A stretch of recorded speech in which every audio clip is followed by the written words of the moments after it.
রাধারানীর হাতে ধরে গোবিন্দ আমার রাধারানী নিয়ে চলে গেলেন। গোবিন্দকে দেখালে যে তোমাদেরকে ছাড়াও বিরাজ করতে পারে। যেতে যেতে রাধারানীর মনে অহংকার হয়ে গেল যে গোবিন্দ হে তুমি সবাইকে ছাড়তে পারবে, মাকে তো ছাড়তে পারবে না।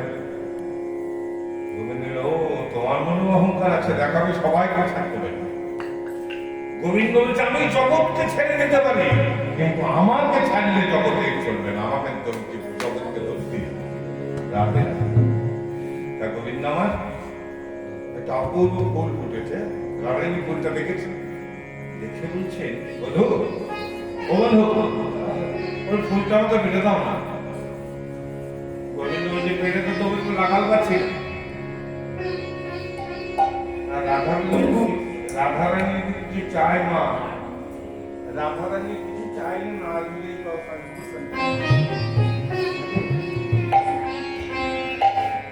তবে রাধারানী আমি কিছু চাইনি, একটা ফুল চেয়েছে, কিন্তু গোবিন্দ হচ্ছে আমি লাগাল পাচ্ছি না। কেন?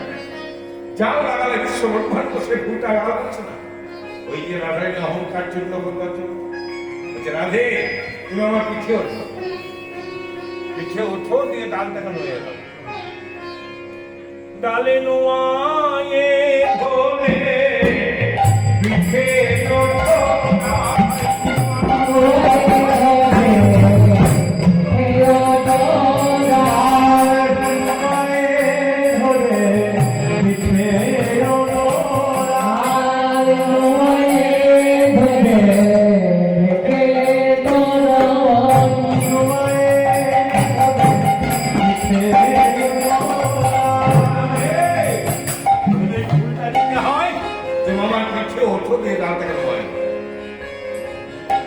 রাধারানী আত্মহারা হয়ে ছুটে গিয়ে গোবিন্দের পিঠে এবং বলছে চেপে ডালটাকে ধরেছে, ডালটা ঊর্ধ্বগামী তো ট্রেনে ধরলেও কিন্তু তাদের উপর দিকে টানছে। এমন সময় কি করলেন রাধারানীকে গোবিন্দ আমার সরে দিল। যেই সরে গেল রাধারানীর দশা কি বাবা, যখন দুলছে না আর সখীরা এদিকে রাধা কৃষ্ণকে খুঁজতে খুঁজতে কখন বনে ঘুরে দেখছেন অনেক দূর যুগল চরণ গেছে, তারপরে কিন্তু আর দেখতে পারেন যেখানে পিছিয়ে গেছে সেখানে তো চরণ নাই।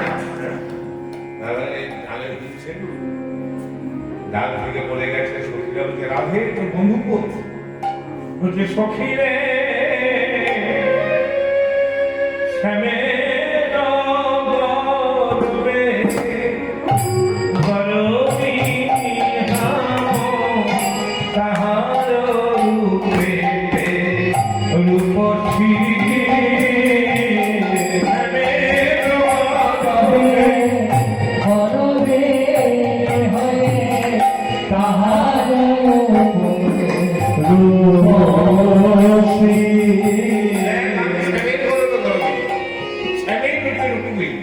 কিন্তু আমার মনে মনে অহংকার হয়েছিল যে তোদিকে ছাড়লেও গোবিন্দ আমাকে ছাড়তে পারবে, তাই আমাকেও ছেড়ে দিয়েছিল। কবিগণ গাছে বৃন্দাবনে লতা পাতা বৃক্ষ সকলকে জিজ্ঞেস করছে হ্যাঁ কোন পথে আমার গোবিন্দ গেছে জানেন? গোবিন্দ আমার যমুনার তুলে দাঁড়িয়ে বাসে দাঁড়িয়েছে। সমস্ত সখীগণ গিয়ে গোবিন্দকে বললে বলে বলে মধু তুমি মনে করেছিল ফাঁকি দিয়ে পালিয়ে যাবে, আমাদের আশা পূর্ণ করো, আমাদের সঙ্গে একসঙ্গে নাচতে হবে। কি করলে না কাঞ্চন মণি গৌর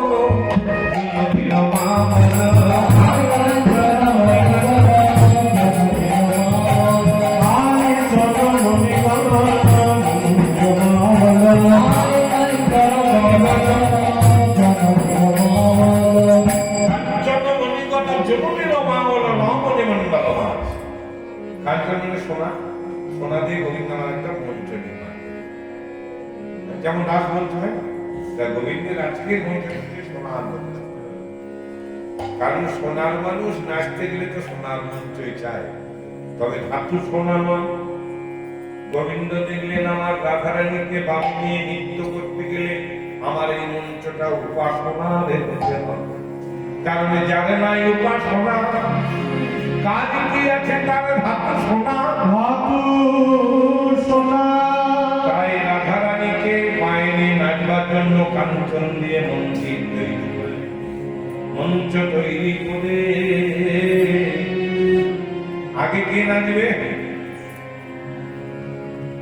আগে তুমি নাচো, গোবিন্দকে আমি তো নাচতেই জানি না, নাচতে গিয়ে কাল ভেঙে যাবে আমাদের দেখে দেখে শিখে নেব, আমি দেখে দেখে শিখে নেব। দেখো শুনিয়ে ভুনিয়ে কানা পাই না, কিন্তু শুনিয়ে ভুনিয়ে কার শেখা হয়। গোবিন্দ দেখছে নাচা দেখবো কি নাচব, নাচা দেখে নাচা যাবে না, নাচতে গেলে গুরুর কাছে নাচা শিখতে হবে। শিব নাচে কোথায়? শ্মশানে তো। শিব নাচে শ্মশানে। শ্মশান কাকে বলে না? যেখানে সবের অবসান, সেই যেখানে সবদাহ করা হয়। কিন্তু আর একটা শ্মশান আছে যে গো, যে শ্মশানে সব নয়, যে আমি তো দাহ করা, সেই শ্মশানে যে পড়ে সেই জানে, আর যে পড়ায় সেই জানে। এই শ্মশানে একটার বেশি দুটো পড়ানো হয় না। আমাদের যে পার্থিব জগতের শ্মশান, ওই শ্মশানে দেখবেন যদি কোনো গর্ভবতী মা মারা যায়, তাকে কিন্তু ওই গিয়েই চিতায় চাপিয়ে দেওয়া যায়, অন্তত তার বাচ্চাটাকে বের করে দুটোকে দু জায়গায় রাখা যায়। কিন্তু যে গোপনে শ্মশানটি আছে, সেই শ্মশানে একসঙ্গে যে কত জীব পুড়ে ধ্বংস হয়ে যাচ্ছে বাবা, তা কেউ জানে। শিব কোথায় আছে না? গৌরী পট সহ শিবলিঙ্গ দেখতে পাবে। গৌরীর পট অঙ্কন করা আছে, সেখানে শিবলিঙ্গ। কেন? আমরা শিবকে জলদি জানি। দেখুন, আমরা মেয়েরা মনে করে যে শিব চতুর্দশী করবো, শিবের মাথায় জল দেবো, শিবের মতো বর, আমার শিবের মতো বর নিয়ে মরবে, কেন? ঘরেই থাকবে না। যদি মনে করো খালি সাজাবো, সাজবে না। যদি মনে করো দামি পাও, দামে দেবো, মাগবে না। ছাই ভৎস নাঙ্গে ধুলা দেখে শ্মশানে বাস করবে। তাহলে শিব পুজো কিন্তু ভালো বরের জন্য, তাহলে কিসের জন্য না? গৌরী পট সহ শিবলিঙ্গ তো। তাই আমাদের শিব পুজোর উদ্দেশ্য হচ্ছে, হে দেবাদিদেব মহাদেব, হে অনাদিরাদি দেবতা, আমাকে আশীর্বাদ করো, ওই মাতৃস্থান পিতৃস্থান দিয়ে আমাকে আর যেন জন্মগ্রহণ করতে না, এই যেন আমার শেষ জন্ম হয়, হে দেবাদিদেব। এর জন্যই শিব পুজো আগে আগর আগে কে নাচবে? তারা নাচে, তুমি নাচো। চাঁদ বদনি ধনি নাচো তো দেখি, খাইয়া খাইয়া চাঁদ বদনি ধনি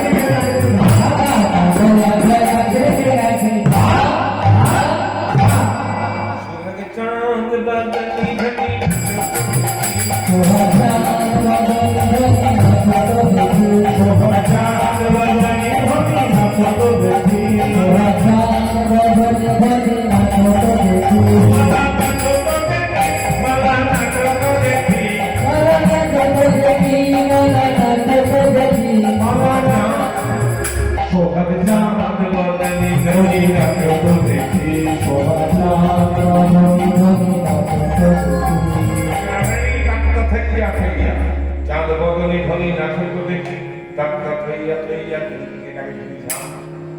তুমি যখন নাচবে না, আমরা বলি কীর্তনিয়া রাসে নাচতে, রাসে নাচতেই পারি না, আসলে রাসে নাচই নাই। এই পদের ব্যাখ্যা করে দেখুন কোথায় নাচ আছে, তোমাকে দেখান। কি বললেন? বলে না হবে ভূষণের ধ্বনি, না নড়িবে চির, দ্রুত গতি চরণে না বাজিবে। তুমি এমন করে নাচো যেন তোমার ভূষণের শব্দ না হয়, তোমার নুপুর না বাজে, নারণের ক্ষুদ্র ঘন্টি তোমার কিচ্ছু বলবে না, চুপচাপ বাজবে। তবে আজকে নাচ শিখবার দিকে অনেকের বিশ্বভারতীতে ভর্তিও হয়। কারণ আজকের দিনে কীর্তনে প্রধান অঙ্গ হয়ে গেলে নাচ। নাচতে পারি কারণ सच कहो तुम्हारा लाशा झूठा से लगो मिलाई अरे गोरस पे गड़ी गड़ी सुला वही तो नहीं गावठा दुहे गुप्ता को से बचने है भूखा संबंध का चक्र में बाप के ना है भूखा घर का मोहन पीड़ित ना पाए चित लगाए दर्शी रे गली तेरा काम सा देखे लागे तुलसी दास रहे এই কলিযুগে বাবা সাচ কহ তো মারা লাগে সত্যি কথা বললে কিন্তু মার খেতে ভালো লাগে সাচ কহ তো মারা লাগে সে জগতে বলে যত মিছে কথা বলবে তত বন্ধু বান্ধব বেশি হবে কেন বাবা এই বয়সে যন্ত্রণা মিছে কথা বলা আনন্দে ঘুরিয়ে বেড়া তাহলে হয় সবাই কি তাই যাবে আর সাচ কহ তো মারা লাগে ছুটেছে তখন বলে গোড়ার সাথে গলি গলি সুরা বই করে দেখবেন গরুর দুধ পাড়ায় পাড়ায় দিচ্ছে বেড়াবে আর এখন তো অধিকাংশ ঘরে যার গরু না দেবভোগ না দেবভোগ কোথা পাবে দেবভোগ একমাত্র সুখ কুবস্তু খাদ্যবস্তু যদি থাকে বাবা এই দুধ থেকে যেগুলো উৎপাদিত হয় সেইগুলো হচ্ছে সুখ খাদ্য জগৎ আর কোনোটাই যতই ভালো বলবেন বলুন তা সেই গরুর দুধ পাড়ায় পাড়ায় দিচ্ছে আর মদ কিন্তু বিষ দিয়ে যেতে হবে এক জায়গায় বসে বসে কত বেচাকেনা হচ্ছে তার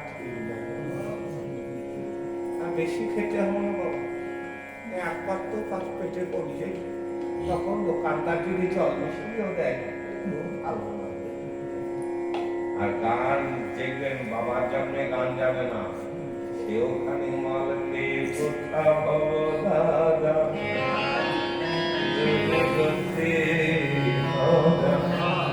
কতদিনে করুণা হবে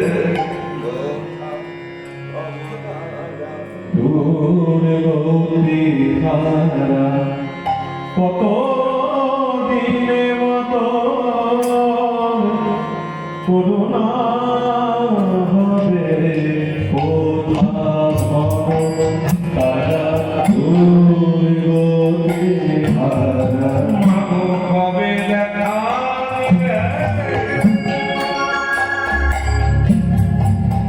কবে দেখা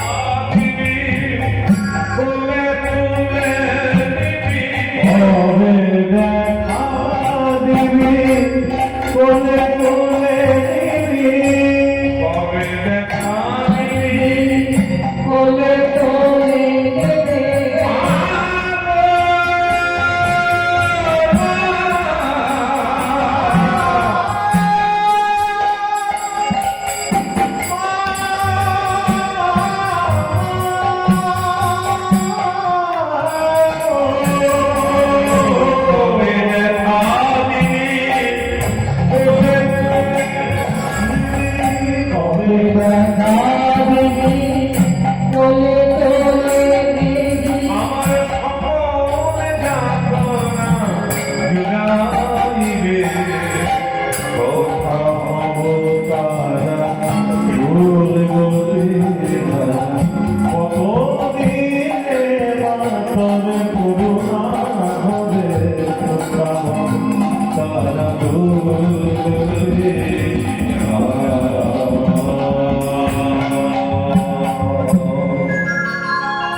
গরুর দুধে কুকুর দিচ্ছে বাছুরটা না খেয়ে গাওটা দুধে কুত্তাম সে বাছুরি নাই ভিখা সম্বন্ধিত আচ্ছা খোলা বাপকে নাই ভিখা যখন সম্বন্ধে বাড়িতে আসছে কত ভালো মন্দ খাবার আমার বড় কুটুম এসেছে আর যে নিজের কুটুম সত্যি যে বাবা সেই বাবাকে বাবা দুটো রুটি দিতে আমাদের খুব কষ্ট হয় এই তো জগৎ এটা একটু শীত সে জল ঢালার কি ঘুম বটে রে বাবা মাকে মাকে যাচ্ছে ওই ছেলেগুলোকে দেখে জিজ্ঞেস করতে আরে তোর বাবার যেদিন অসুখ হয়েছিল একবার কি জল তুলে দিয়েছিলেন বাবাকে পাত্রের বাবা তো জল লাগতে যাচ্ছে আর যে বাবা কথা বলে সেই বাবাকে জল দিতে পারে তুলসীদাস লিখে গেলেন যে খরকা বহুরি পীড়িত না পাবে চিত লাগায় দাসী যাকে দাম্পত্য প্রেমের বন্ধনে বিবাহ করে আনলাম তাকে ভালোবাসি না বাজারে গিয়ে দাসীর পায়ে ধরে সাথে চোরকা ছেড়ে সাধুকে বাঁধে প্রতিজ্ঞা লাগায় ফাঁসি তুলসী দাস কহে রে কলি তেরা তামসা দেখে লাগে